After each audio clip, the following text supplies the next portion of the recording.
சென்னையில் நடைபெற்ற உண்ணாவிரத போராட்டத்தின் நிறைவில் அதிமுக பொதுச் செயலாளர் எடப்பாடி பழனிசாமி உரையாற்றி வருகிறார். நிலையில் பார்க்கலாம்.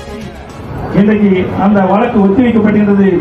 நீதி நிலைநாட்டப்படும், நல்ல தீர்ப்பு கிடைக்கும், சிபிஐ விசாரணை நீதிமன்றத்தின் மூலமாக கிடைக்கும் என்று நம்புகிறோம். ஆக இப்படிப்பட்ட அவல ஆட்சி தமிழகத்திலே நடைபெற்றுக் கொண்டிருக்கிறது. இதையெல்லாம் மக்களுக்கு வெளிச்சம் போட்டு காட்ட வேண்டும்.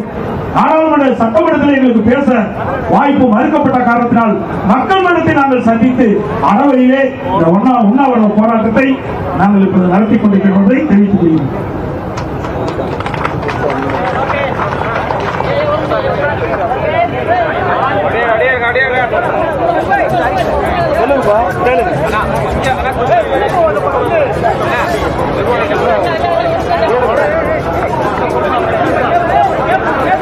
தொடர் போராட்டத்தை நடத்தி வரீங்க. சட்டசபையில உங்களால எவ்வளவு போராட்டம் போராடிட்டீங்க? இன்னைக்கு இந்த போராட்டத்தை அடுத்த கட்டமாக போராட்டம் எங்களுடைய தலைமை கழக நிர்வாகிகளை கலந்து இது உறுதி செய்யும்.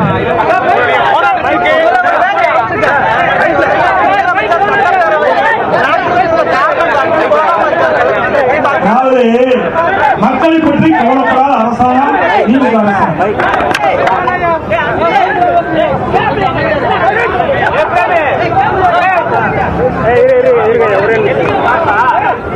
5 மானிய கோரிக்கைகளை எப்படி பேச முடியும்? அதுவும் 10 நிமிடம் 5 நிமிடம் ஒதுக்கின்றார்கள். அதிலே ஒவ்வொரு துறையினுடைய செயல்பாடுகளை எப்படி இந்த அரசுடைய கவனத்துக்கு கொண்டு வந்து மக்களின் பிரச்சனை தீர்க்க முடியும்?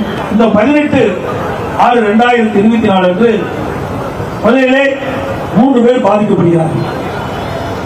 கள்ளச்சாராயம் குறித்து 3 பேர் பாதிக்கப்படுகிறார்கள். அப்பொழுதே மாவட்ட ஆட்சித்தலைவர் அடுத்த நாள் ஒரு பேட்டி கொடுக்கிறார். கள்ளச்சாராயம் அருந்தி 3 பேர் இறந்து விட்டார்கள். 19 பேட்டி கொடுக்கிறார். எனக்கு முன்னாலே எங்களுடைய தலைமை கழக நிர்வாகிகள், அமைச்சர்கள், முன்னாள் அமைச்சர்கள், சட்டமன்ற உறுப்பினர் குறிப்பிட்டதை போல அந்த பேட்டி கொடுக்கின்ற பொழுது ஒரு பக்கம் சட்டமன்ற உறுப்பினர், மறுபக்கம் மாவட்ட காவல்துறை கண்காணிப்பார், மத்தியிலே மாவட்ட ஆட்சித்தலைவர் இருக்கிறார். இந்த 3 பேர் இறப்பு,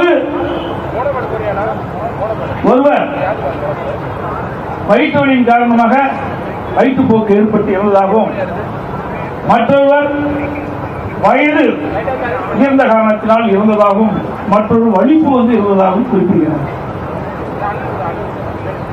கள்ளச்சாராயம் குறித்து இறக்கவில்லை என்று மாவட்ட ஆட்சித்தலைவர் பகிரங்கமாக ஊடகத்தின் வாயிலாக, பத்திரிகையின் வாயிலாக தெரிவிக்கின்றார். இந்த செய்தியை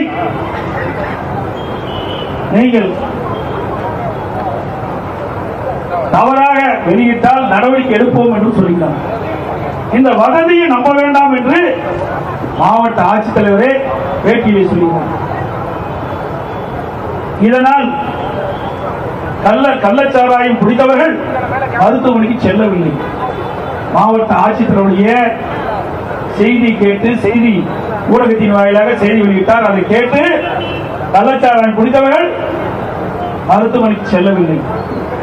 அதோடு இந்த 3 பேர் இறப்புக்கு துக்கம் விசாரிக்க வந்தார்கள் பல பேர். அவர்கள் மாவட்ட ஆட்சித்தலைவரே சொல்லிவிட்டாரே கள்ளச்சாராயத்தினால் இறப்பில்லை என்று.